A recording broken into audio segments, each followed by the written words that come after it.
Hi everyone, I'm Eleni Pagkapoulou and I'm an engineering architect with Cisco. So let's start. So it's just going to be one slide for intro, don't worry. As you know, if you look throughout the network operation lifecycle, you can think of all processes as being broken up into a series of decisions and actions. And the primary focus of automation so far has been on automating the actions. And these are mostly tool-based. So you can have workflow tools, provisioning tools, and so on. However, with decisions, it's more knowledge-based. And that involves having a set of data and some sort of logic to operate on that data. And that logic is often convoluted and it's spread out over many different people at times. Which brings us to the main point here that at scale, the bottleneck for automation are the humans. So here, it's very difficult to scale your network engineers, and it's also quite costly if you even find them in the first place. So what we want to do here is automate the information gathering, so the data part, and be able to codify the knowledge and the reasoning as well to that. And that would enable us to make more decisions, better decisions, and faster decisions. So with Crosswork Network Automation, we're automating the complete life cycle of network automations. We're not going to walk through that right now, but the key point that we do want to make is that with AI, we can make this better. So there are a lot of things that we can do to improve all these different functional blocks. And one point here is that AI is not one thing. AI is a tool set, and as with all tool sets, it's very important to know what tool to use for what job. Like you're not going to use a drill when you must use a hammer, and so on. So here in this session, we're going to focus on the planning functional block as well as the optimization one. So for planning, what we're going to talk a lot about is how do we predict network behavior. So you know how your network is at any point in time, but you want to understand how it would be under different circumstances. So ask what if stuff. And then on top of that, knowing how the behavior would change, you want to be able to optimize and have AI-led design for that. And then looking at the optimization part, that would be during the operations, like given how things are, so you can't change so quickly your plans, but given the plans that you made, how do you adapt to the ever-changing conditions so that you can tune whatever KPIs you want to make better, right? So with that, thanks, Eleni. My name is John Lahan. I'm the product manager for what we're calling Crosswork Planning, which we've introduced this week and launched this week at Cisco Live. If we go to the next slide, we won't spend too much time on the marketing. Let's just jump into the... So let's get to the basics. How should I plan my network? Well, first of all, we need to find out what's on the network, which we do with the tool. We go out and we collect using SNMP or PCE, and we figure out exactly what's on the network. Device-wise, we look at all the tunnels, we look at all the IGP metrics, and we gather all of that traffic information. And from there, that's when we realize exactly what's on the network. And we become, I keep saying this to our customers, we become the oracle of the network. So we understand exactly what's happening on the network.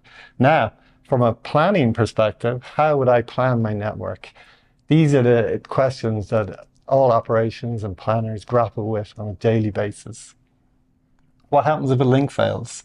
What happens if I add a new link? If the traffic is growing, how do I monitor that? How do I plan for that correctly over time? And what is the optimal solution? And that's what we're going to talk about today, about how we figure all of this information out. Jump to the next slide. So what are the benefits for that? Well, we want to reduce costs. We want to improve, of course, the performance of the network, optimizing the network and increase efficiencies. But really, how are we going to do this? We're going to use AI-powered algorithms and optimization techniques. I'm going to hand it back to Eleni to kind of really jump into all of these techniques that we're going to use. So algorithms and all of these techniques are great, but you need to be able to feed the right data to that. So of course, You need to be able to collect the data from your network.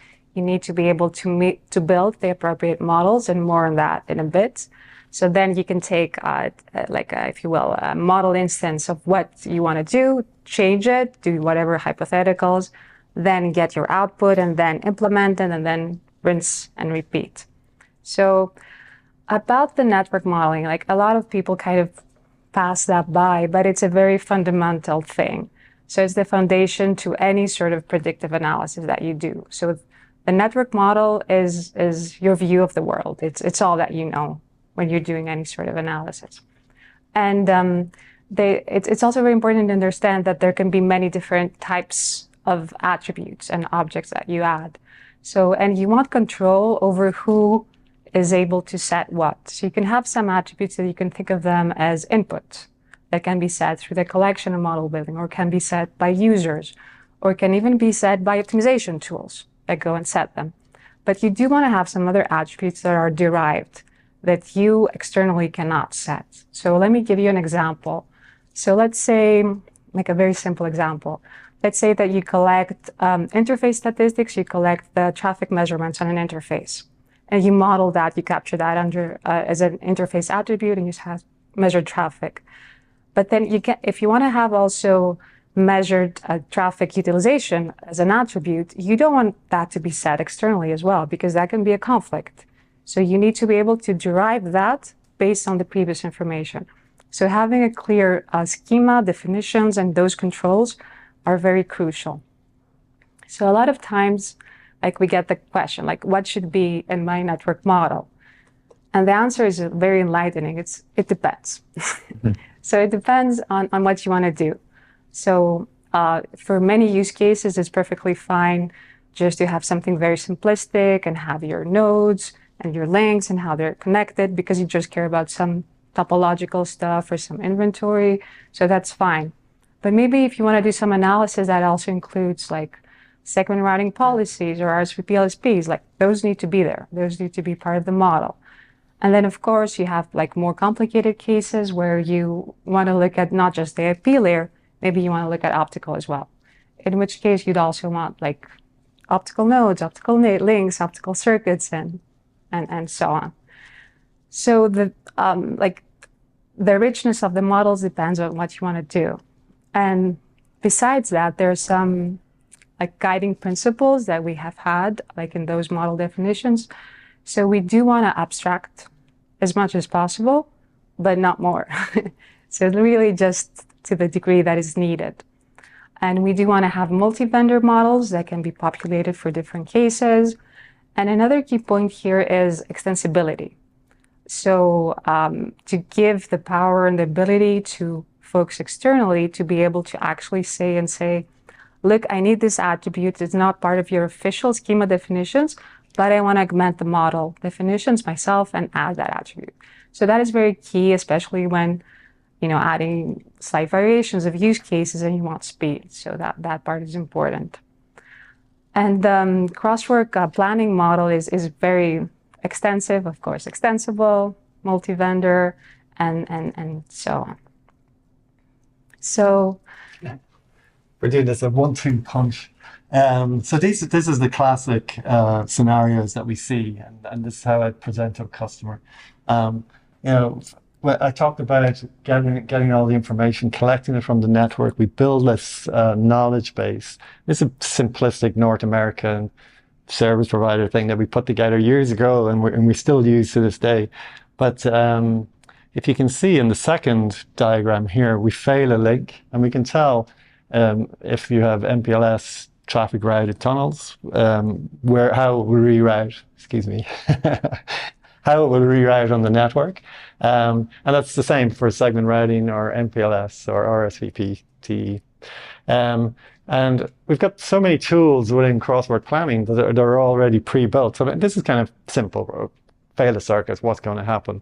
But actually we can sequentially fail every circuit on the entire network. Very useful for huge SPs, because to individually go through all of these circuits or nodes or whatever they decide to fail would take forever. So we have tools that will sequentially and programmatically go through every circuit and figure out what will happen in the event of a failure across your entire network. So operations teams love this tool, and this is one of what we call it sim analysis tool, or the worst case tool. But once you do that, and then in this last diagram, we give you a visual of it.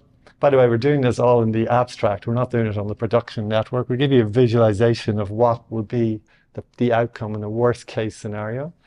And the color coding, you may not be able to see it, it's kind of small on the slides, but you can tell at a glance where there's congestion or where there's potential congestion just by simple colors.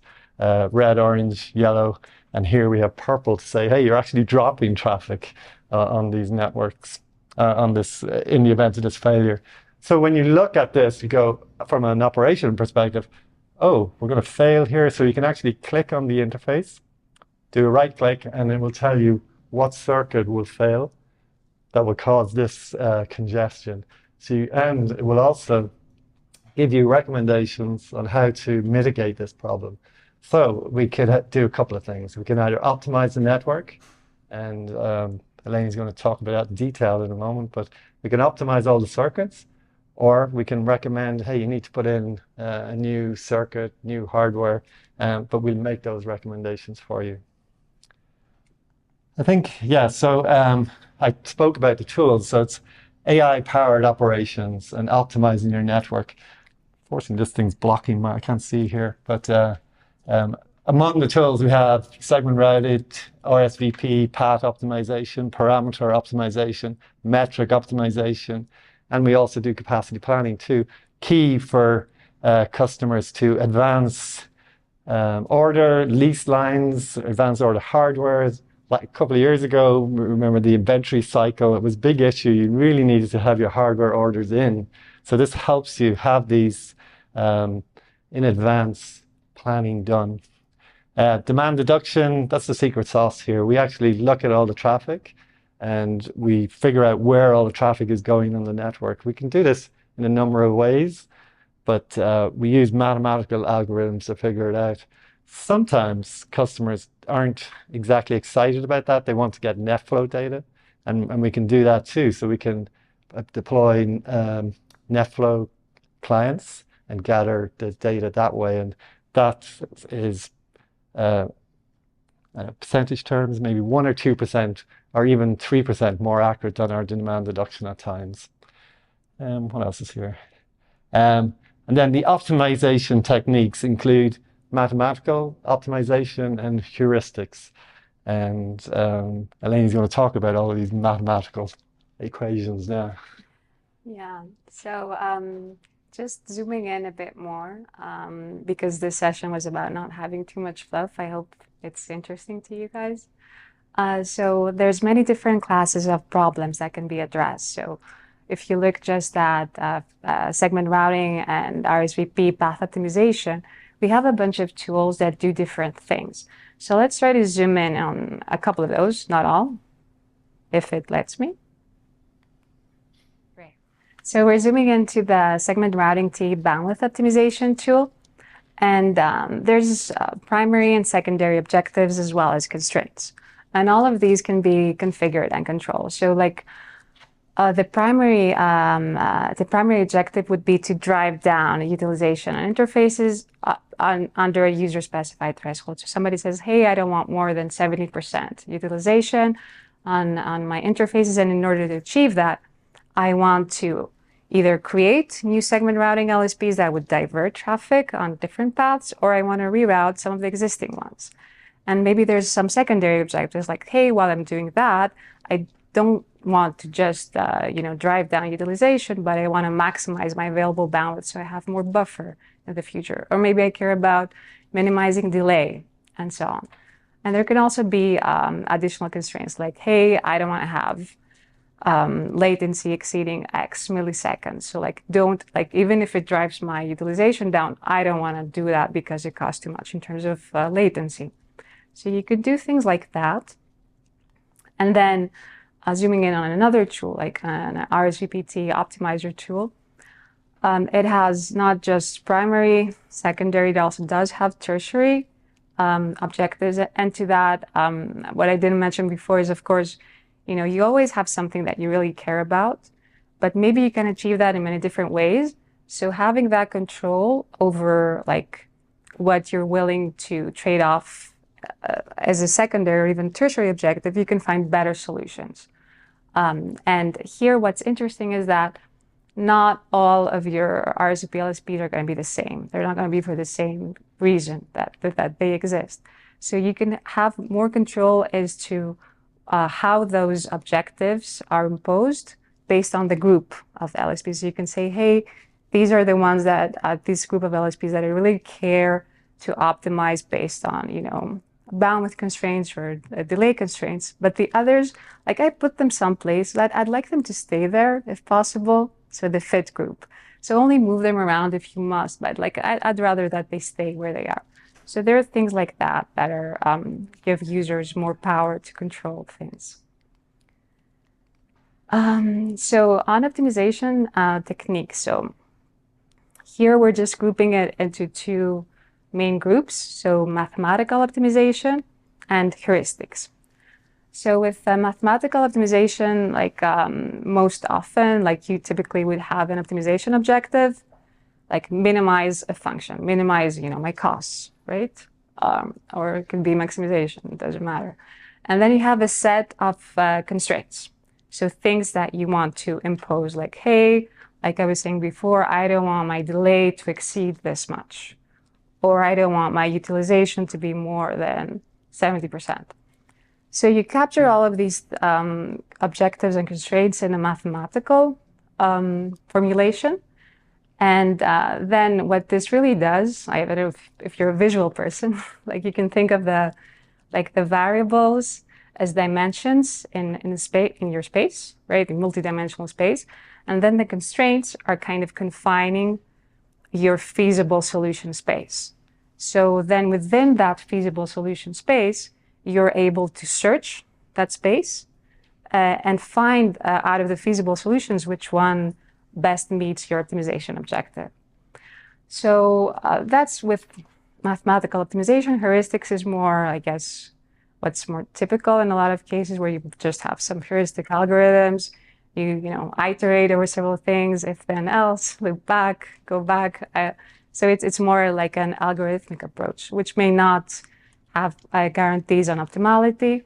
And I think that's part of the decision, like the fun and frustration of figuring out what the best optimization technique to use and when, because there are questions like, do I really want the best solution that is possible? How long am I willing to wait for that? Like, what do you want to pay computationally? Like, what's the cost? So finding those trade-offs and that balance is what guides a lot of those decisions. And, you can make all the pretty math you want up in a mountain, but that it has to be grounded somewhere. So here, like you see at the bottom, we have the network simulation engine. So what you need to do is you need to be able to understand the network behavior. Like if you have many different ISIS levels, you have some constraints as to what paths can be followed. You can't just take any path you want, right? So we need to be able to ground that to how networks actually behave. So there's this back and forth between the formulations, optimizations, and of course the simulation engine behind that. So up until now, we're talking about planning and a lot of the crosswork planning capabilities that we have. And now we're going to zoom in a bit on optimization. So here, it's just one slide. So you can do all the wonderful, great planning that you want, but still, when you're operating things, there will be cases that you didn't plan for. And sometimes that can be, something like unexpected traffic patterns, or maybe you get like 3 fiber failures at the same time. You could have planned for that, but maybe you didn't want to because it's very low probability and very costly to be able to capacitate for that, right? So for such cases, you need some tooling that help you address those issues as they manifest. So here we're going to talk about local congestion mitigation, which, as its name suggests, unsurprisingly, it's about mitigating congestion, but in a local manner.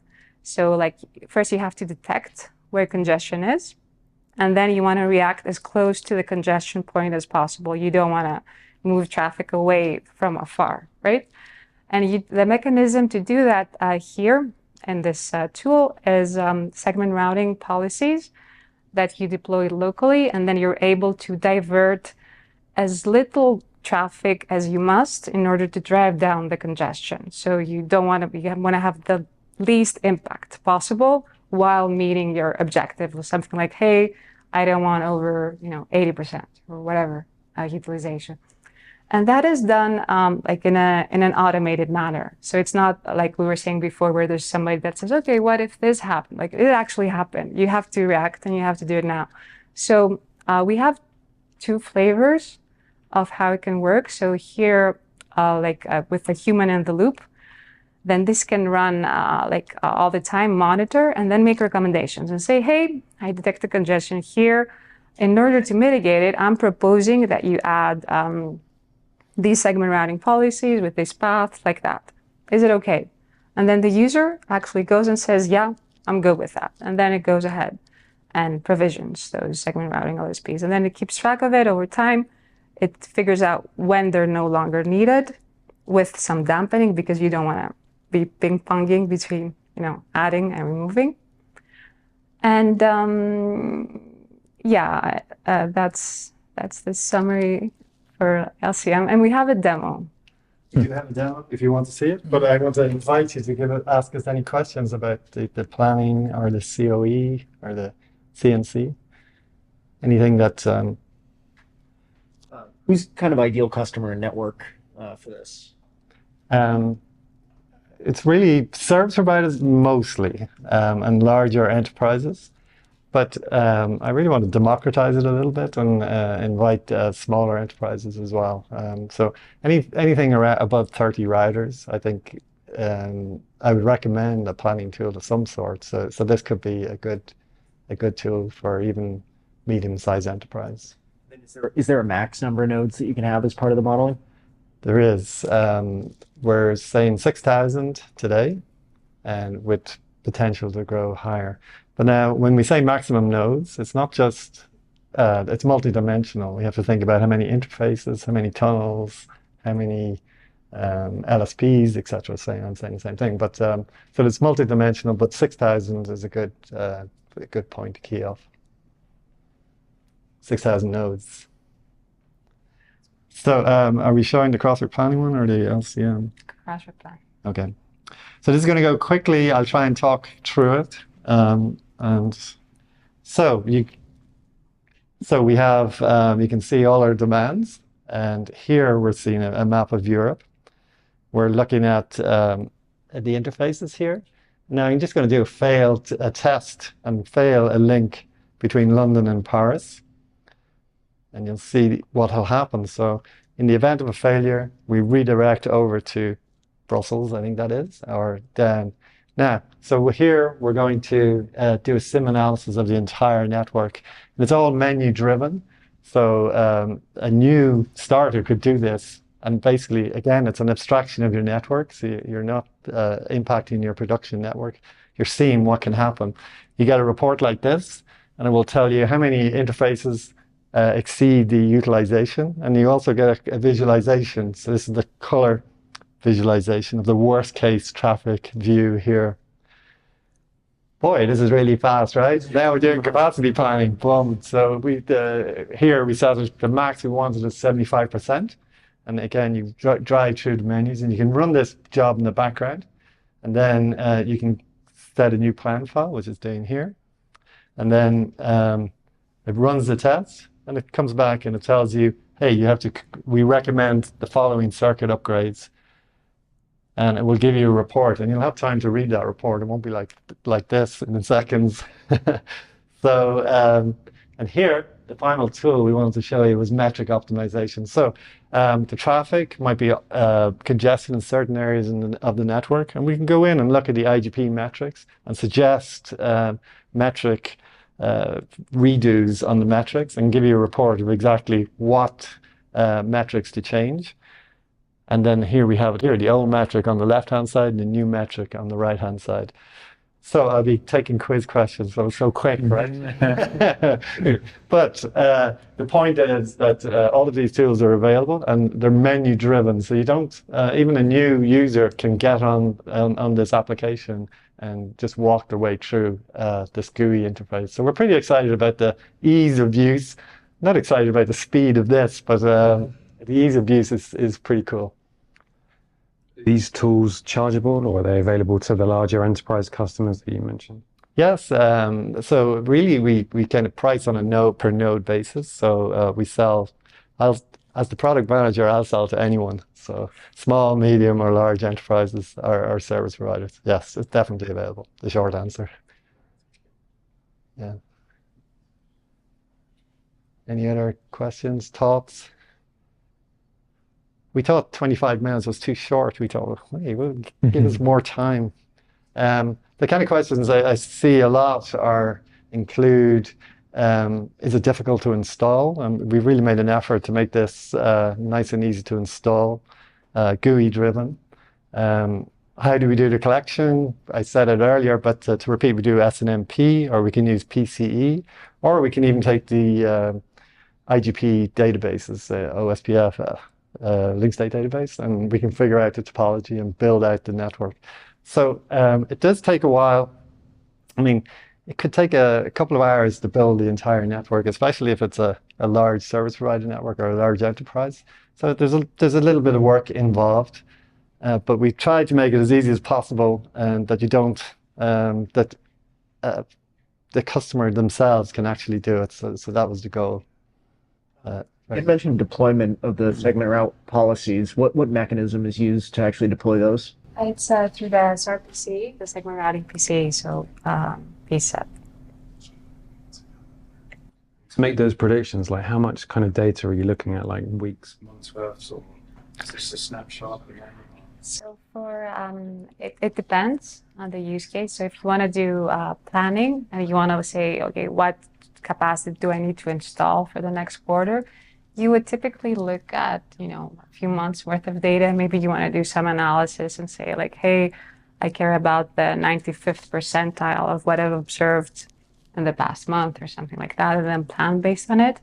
If you want to do more like operationally reactive stuff, like the LCM, the local congestion mitigation that we did, we want to be really close to what you're observing at that particular point in time. So it's within minutes, like you want to see how it's changing. And an important thing with tracking changes is sometimes you don't want to be too reactive, because you're, what I said before, like the ping ponging. Like you want to have some dampening, some buffer. So observe, but think before you react. Yeah. Now you brought up an interesting question. So when we collect the data, it's user configurable, so we can do it every 15 minutes, every half hour, or daily or weekly. So you build up a plan file. Those diagrams, we call them plan files. You build up an archive of data, so you can work on a plan file from 15 minutes ago or from 5 years ago, whichever way you want to do it. So, and again, you're abstracting from the network. It's not doing it on your production network. And one actually cool thing about that is if you have a new hire, the new hire can play around with this abstraction and figure out what would happen if I took out this node or whatever, and it won't impact the production network, but you'll see exactly what will happen on the network. And it's a model, so you can do anything you want with it. Like, so you can have like one instance where you did something, and another one you can do a diff and say, what's the diff? And then keep that diff and then apply it. Because maybe you have some plans that you want to do. You don't want to do everything yet again. So you keep that diff and then apply it to something that you've freshly collected, today. So it gives you that power, like to be able to model it like that and capture it like that. So can you maybe like use it and start integrating it with like, let's say Terraform and like other automation sort of tools, where like before I'm going to make a change, I want to use the model to test out the stuff. Yes, that's an excellent question. We do have, like in the Crosswork suite, we do have some like what we call the Crosswork Workflow Manager, which like it goes ahead and makes changes. So before making those changes, we actually have a POC where you can go and invoke that and say, hey, what would be the impact if I make that change, like as part of the pre-checks? And then you can say, yeah, you're good, go ahead. And what if I want to integrate it like with my automation tool? So do you have the APIs? And is there support for Terraform? Like, For Terraform specifically, we haven't looked into it, but we have a rich set of APIs. So everything you saw from the GUI, we have the corresponding APIs. We have the lower level, what we call the RPC API, and then we have like a Pythonic wrapper on top of that. That's kind of easier to use.